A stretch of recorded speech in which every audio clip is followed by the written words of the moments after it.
નમસ્તે મિત્રો, ફરી એકવાર આપ સૌનું હાર્દિક સ્વાગત છે. મિત્રો, આજના વિડીયોમાં આપણે વાત કરવા જઈ રહ્યા છીએ હેમચંદ્રાચાર્ય ઉત્તર ગુજરાત યુનિવર્સિટી પાટણ સંલગ્ન જે કોઈ કોલેજોની અંદર સેમિસ્ટર 4માં એટલે કે SYBA સેમિસ્ટર 4માં જે કોઈ વિદ્યાર્થીઓને મુખ્ય વિષય ગુજરાતી છે એટલે કે મેજર સબ્જેક્ટ ગુજરાતી છે, એમાંય જેનો પેપર કોડ છે 401, મેજર 401, આ 401 પેપરના અભ્યાસક્રમની આપણે સંપૂર્ણ માહિતી આજના વિડીયોમાં આપીશું. તો શરૂઆત કરીએ સૌથી પહેલાં પેપર કોડથી.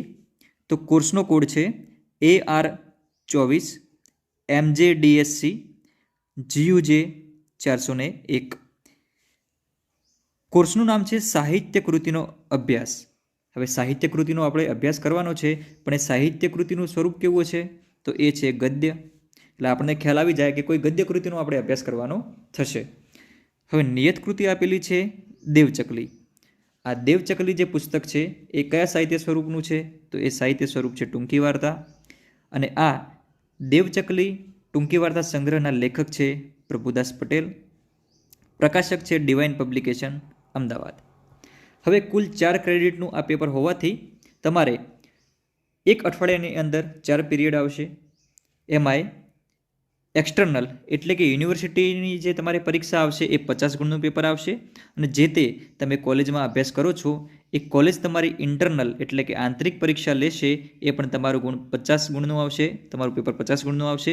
એટલે કે 50 + 50 એટલે કુલ તમારા થઈ ગયા 100 ગુણ. હવે મુખ્ય બાબત ઉપર આપણે આવી જઈએ.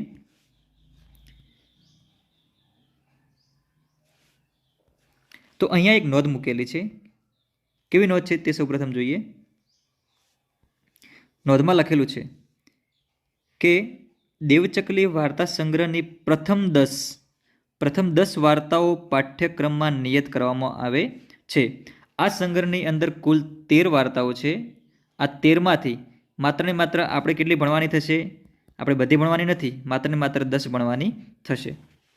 હવે એકમ પ્રમાણે આપણે વાત કરીએ તો એકમ 1ની અંદર તમારો પહેલો પ્રશ્ન છે સાંપ્રત ટૂંકી વાર્તાના મહત્વના લક્ષણો.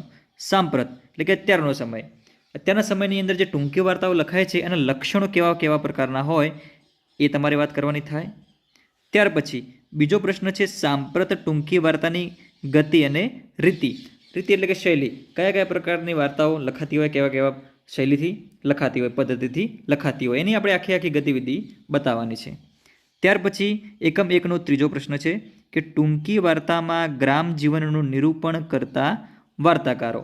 હવે તમારે એવા વાર્તાઓની વાત કરવાની છે કે જેમણે જે વાર્તાકારોએ પોતાની વાર્તાની અંદર ગ્રામ જીવનનું નિરૂપણ કર્યું હોય, એટલે કે ગામડાનું જીવન અંદર બતાવ્યું હોય વાર્તાની અંદર. ત્યાર પછી એકમ 2ની વાત કરીએ તો એકમ 2ની અંદર પહેલો પ્રશ્ન છે કે વાર્તાકાર પ્રભુદાસ પટેલ જીવન અને ઘડતર પરિબળો. હવે આપણા આ સંગ્રહના લેખકનું નામ શું છે? તો પ્રભુદાસ પટેલ.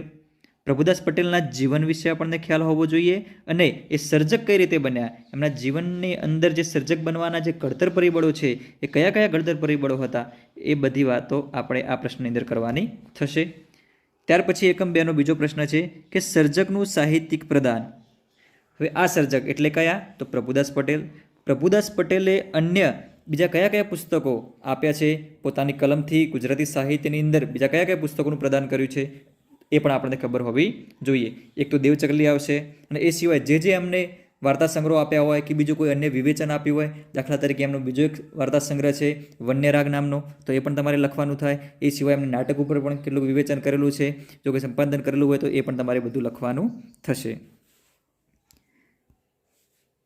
ત્યારબાદ આપણે એકમ 3ની વાત કરીએ. એકમ 3નો પહેલો પ્રશ્ન છે કે નિયત કૃતિની સમીક્ષા. નિયત કૃતિ કઈ છે? તો નિયત કૃતિ છે દેવચકલી. તો દેવચકલીની સમીક્ષા આપણે આ એકમ 3ના પ્રશ્નની અંદર કરવાની થશે.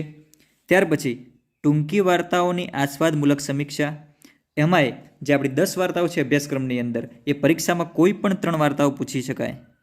કોઈ પણ 3 વાર્તાઓ પૂછાશે ને એમાંથી લખવાની કેટલી થશે? કોઈ પણ એક વાર્તાનો તમારે આસ્વાદ કરાવવાનો થશે.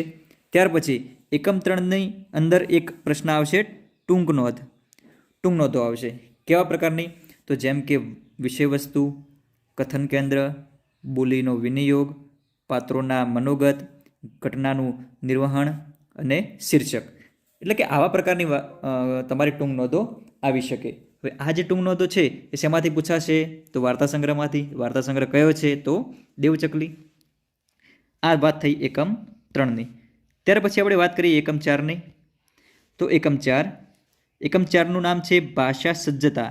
અને ભાષા સજ્જતા તમે FIBA એટલે કે સેમેસ્ટર 1-2માં પણ ભણ્યા હતા, ત્યાર પછી સેમેસ્ટર 3માં પણ ભણ્યા હતા, અને હવે સેમેસ્ટર 4માં ભણવાનું છે. તો સેમેસ્ટર 4માં તમારે ભાષા સજ્જતાનો જે ટોપિક આપેલો છે એ છે અકારાદિક્રમ. લખેલું છે અહીંયા કે આ પ્રશ્નમાં વિદ્યાર્થીઓએ અકારાદિક્રમ એટલે કે કક્કાવારીના ક્રમ પ્રમાણે શબ્દોને ગોઠવતા શીખવવાનું રહેશે. પરીક્ષામાં 12 શબ્દો પૂછાશે. કેટલા પૂછાશે? 12 પૂછાશે. એમાંથી વિદ્યાર્થી આ તમામ શબ્દોને અકારાદી ક્રમમાં ગોઠવવાના રહેશે. એટલે આ 12 જે શબ્દ પૂછાશે એનો ક્રમ સરખો નહીં હોય, એ આપણે અકારાદી ક્રમ પ્રમાણે ગોઠવવાનો થાય. અને સૌથી પહેલાં તમારે અકારાદી ક્રમ શીખવું પડશે. હવે આની અંદર પણ અલગ અલગ નિયમો હોય. આપણે આમ જોવા જઈએ તો ક પછી ખ આવતો હોય, પણ આની અંદર એવું નહીં હોય. આમાં શું હશે કે ક પછી ક્ષ આવશે. ક્ષનું કારણ શું? કારણ કે ક્ષ 2 અક્ષરથી બનેલો છે. કયા કયા? તો ક વત્તા શ બરાબર ક્ષ. અને એની પહેલાં પણ સ્વરો આવતા હોય આ, તો એના નિયમો પણ તમારે જોવાના થાય. આ બધું ફાવશે તો ચોક્કસપણે તમને આ આવડી જશે. તો આ બધી વાત થઈ આપણે એકમ 1થી લઈને 4ની. હવે નીચે તમને કેટલાક સંદર્ભ પુસ્તકો પણ આપેલા છે જે તમને આ પેપરની અંદર ખૂબ જ ઉપયોગી થશે. તો અહીંયા તમને આખા સંદર્ભ ગ્રંથો તમે લગભગ 14થી 15 અને 17 જેટલા આપેલા છે. તો આ પુસ્તકોનો સહારો લઈને, આ સંદર્ભ ગ્રંથોનો સહારો લઈને પણ તમે આ બધું શીખી શકશો. આશા રાખું છું કે તમને આ વિડીયોમાં જે પણ અભ્યાસક્રમની મેં માહિતી આપી એ તમને ખબર પડી જ હશે. જો તમને ખ્યાલ ન આવ્યો હોય અને અથવા કોઈ પણ પ્રશ્ન તમને મૂંઝવતો હોય તો તમે ચોક્કસપણે મારો સંપર્ક કરી શકો છો, અથવા તો તમે કમેન્ટ પણ કરી શકો છો. આભાર. ધન્યવાદ.